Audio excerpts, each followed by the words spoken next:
Hooty hoo, all my stock market gamblers. Welcome today. I'm Tall Mike. I'm so glad you're here. What do we got going on in the markets? Well, the stock market's kind of having a topping out pattern. I really think that we've made the top here, right? I think we're going to start to see it come in. The HYG sitting below the 20-day, in between the 50 and the 20, but it's coming in a little bit. It usually leads the stock market, right? Another thing that's leading the stock market is Bitcoin. That's coming in, going to lead the stock market lower. Once again, just my take. But what we're seeing is very fascinating, very fascinating. We got like 37% of the S&P 500 stocks in the S&P 500. 37% is made up of 7 companies. 7 companies control 37% of the wealth in the S&P 500. Very interesting, right?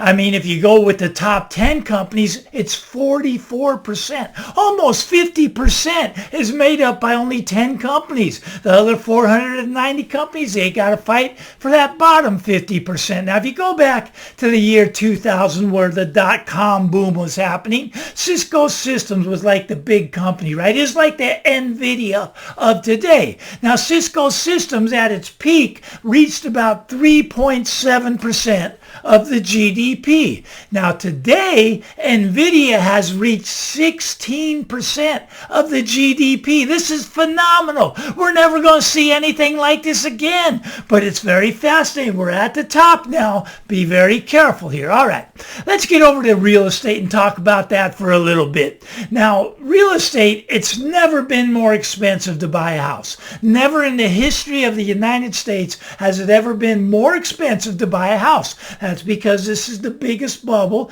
that the United States has ever seen in real estate. Can they blow it up bigger? I'm going to say no, they cannot. Yeah, they could, right? If they printed $30 trillion, your house would probably go up because the 30 trillion extra dollars on top of the 38 trillion we're in debt, on top of the 120 trillion of unfunded liabilities. If they printed a 30 trillion tomorrow, sure, maybe you get houses to go up some more. That's a possibility, right? I don't see that happening, but it's a possibility out there. I see the housing market starting to come in. Now, the reason being, we've seen inventory, right? Inventory has been going up for 24 months in a row. For the last 2 years, every month, inventory, the number of homes for sale in the United States has increased, right? But has the number of sales increased? No, the number of sales has gone the other way, right? Number of sales has gone down. Matter of fact, this is the worst volume we've seen since 1995. Now, there could be a reason for this, right? We fired all the buyer agents, right? There's no more buyer brokers. You have to sign your life away to get an agent to work with you to make the offer, right? I mean, they cannot show you a house without having a contract. So we've taken them out of the game and we've watched the volume just drop and drop. The other thing we've watched is the number of homes that go into contract, but they fall out of escrow. Now, the reason could be that a lot of these houses only have one agent trying to hold it together, which is the listing agent, because the listing agent, the buyer contacted the listing agent and doesn't have their own agent, and when they get it into escrow, they don't have an agent to hold them in place to let them know what's happening, and they get scared, they get cold feet, and they back out of it. The number of people backing out of escrows right now is a record number. We've never seen this before in the real estate market. It's kind of fascinating. Now, the other thing that's fascinating is the number of delistings, right? Delistings mean they put the house on the market, they spruced it up, got it looking good, got a realtor, got it all listed up on the MLS, then they go, it's not selling. I want what Billy Bob got. I'm not getting what Billy Bob got. So they pull it off the market. They delist it, right? Now, those have increased 50% year over year.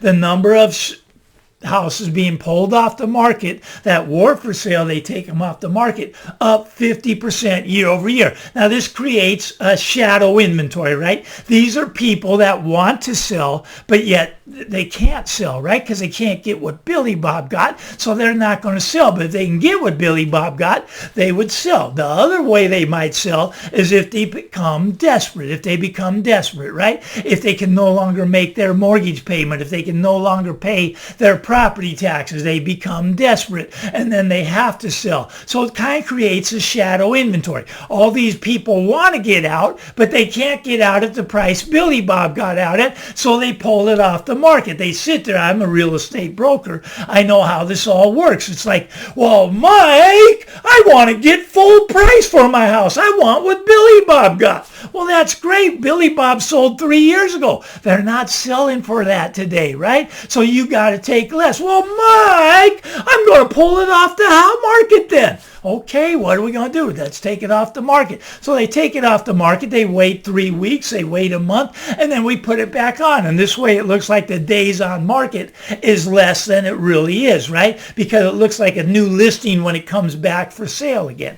Instead of a stale listing. Now, if you don't have an offer in the first 30 days, it's a lot less likely that you're going to get an offer. Now, when I was back in the business of buying houses, fixing them up, and then selling them, right? I needed to find a good deal. Now, the way I found the good deal was to find houses, number one, that were vacant. Okay, so if the house is vacant, I know somebody's got a problem. Somebody's paying the property taxes. Somebody's got to take care of the maintenance, right? So they have a problem, and they want to get this house sold, and God forbid if they have a mortgage, they're going out of pocket every month on an empty house. So I looked for houses that were vacant. Second thing, I looked for houses that have been on the market longer than 90 days. If they've been on for 3 months and they've been sitting vacant for that time, I know it's costing someone a chunk of change. So I'd look at the listing, maybe it was 800, then it was 720, then it came down here to 600, and I'd come in with an offer, I'll give you 400,000 for it. And maybe they didn't take the 400, maybe they countered at 450, right?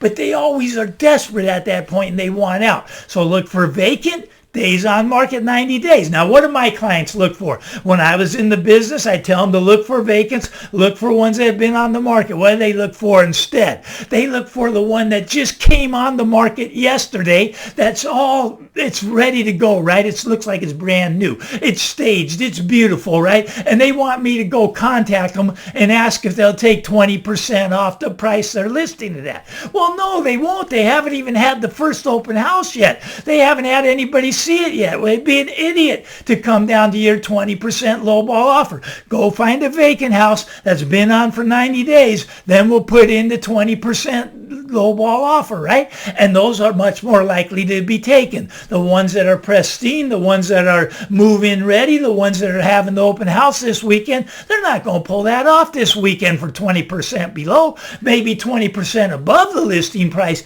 They'll pull it off, but they won't pull it off otherwise. So look for something that's been around a long time if you're out there in the market. Look for vacant houses. Those are a dead giveaway. Someone has a problem, right? Someone has a problem.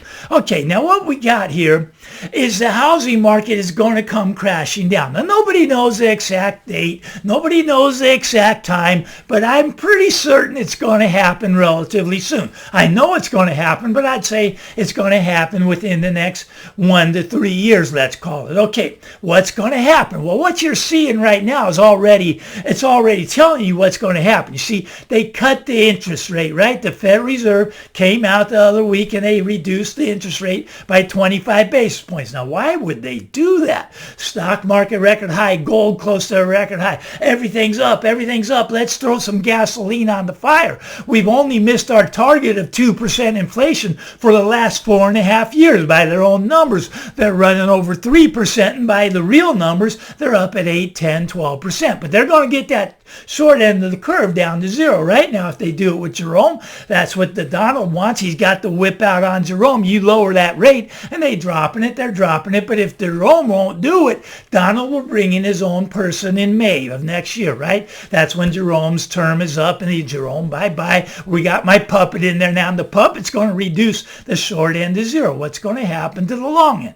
Long end's going to start to go up. It's going to spike 6, 8, 10, 12%, right? Because because of inflation worries. When you bring that down to zero and when you keep printing the money, there's going to be the inflation worries. Now, what's that long end's going to go up. So what are they going to do, right? Well, here's what they typically do. Okay, they print a lot of money and the Federal Reserve comes in and buys the long end of the market, right? Remember, we got about $7 trillion on the Federal Reserve's balance sheet right now, and that's going to double. It's going to get up to 10 trillion, 15 trillion, 20 trillion, because they're the only buyers of that long bond. So that what's going to happen, lower the short end of the curve to zero, and the long end's going to shoot up, right? And they're going to come in, they're going to print a bunch of money, and they're going to buy this down, right? Well, what if it doesn't work? What if it goes up 8, 10%, and they come in with $1 trillion to buy those bonds, and it doesn't lower it, it actually shoots it up higher, because the bond vigilantes can see right through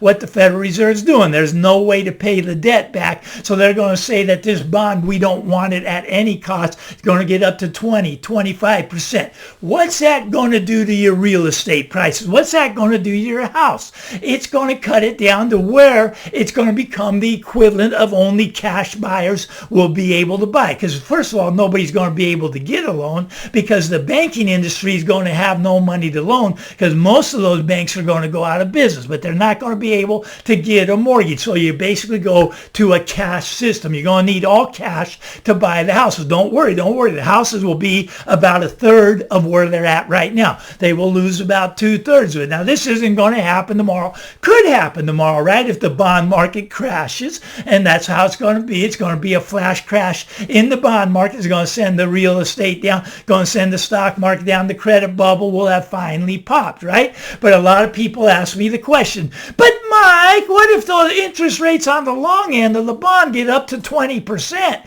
What will that do to gold prices? Won't that be competition for gold prices? Now, in the past, in the Volcker days of the 1980s, when he raised the rate up to 20%, it was competition for gold and sent gold from $800 down to $250. Now, I don't think it's going to work that way this time. Yes, I do believe we're going to see 20% interest rates on the long end of the bond market, right? But I don't think they're going to stop buying gold. I think they're going to be buying gold hand over fist because nobody wants the bond. Gold is now a tier 1 asset just like the bonds, right? Except nobody wants the bonds. They want gold. The world has spoken. You can have all your fiat dollars back. We'll keep our gold, right? So I think gold is going to continue to go up even when the long end of the bond market reaches 10, 20%. Going to send your house tumbling down along with everything else. Autos are going to be crashing, right? Because people aren't going to be able to afford 25% auto loans. Student loans are going to be crashed. Everything's going to, corporate debt's going to be crashed. It's all going to come tumbling down. Now, nobody knows the exact timing of this, but real estate, in Tall Mike's opinion, never been more expensive. Not going to stay that way. Yes, you can buy. I'm not telling you not to buy. I'm a real estate broker. It's always a great time to buy. Get out there and buy. I just don't want to see you as the bag holder. Look, there's going to be a lot of bag holders. It doesn't have to be you. It doesn't have to be me. We're smarter than that. Let's get some real money. Let's get some gold. Let's get some silver. Once again, this is just my take. You're going to have to do you. I'm going to have to do me. There's a million reasons why you might want to buy a house, right? I mean, you get relocated. You start a family. There's a lot of reasons to get into a house. I'm just telling you, they're awfully high right now, and I don't think they're going to stay up here. As a matter of fact, when this crash happens, you will not see them at these prices in your lifetime ever again.